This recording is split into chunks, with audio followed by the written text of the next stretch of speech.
I just always had this sort of deep innate desire to be a surgeon and to help people.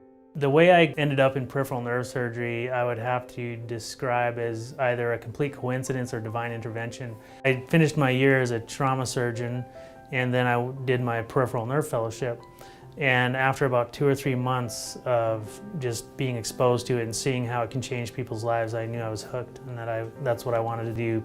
But that whole sort of traditional field of peripheral nerve surgery has really been geared towards restoring function. Nobody has ever really focused on the peripheral nervous system with a focus on treating chronic pain. That has been something that has been totally overlooked. The difference between what I do and a pain management setting is that my goal is always to get rid of the pain. Very often in the pain management setting, the goal is to control it to a level where the patient can function. When these patients come in to see you, you can sort of see this burden of pain that they carry, and I refer to it as the pain mask. Very often, once you're able to help these patients, at the end of the process, they look like a different person. I can't help everybody, and not everybody has a peripheral nerve problem. The type of surgery I do is not a silver bullet for every type of chronic pain.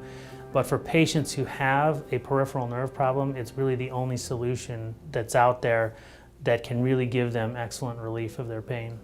When I'm in surgery, that's my happy place. That's the reason I became a surgeon. That's, I think, the reason most surgeons become surgeons is because you love being in the operating room, you love operating. I mean, there's just a thrill to that all on its own.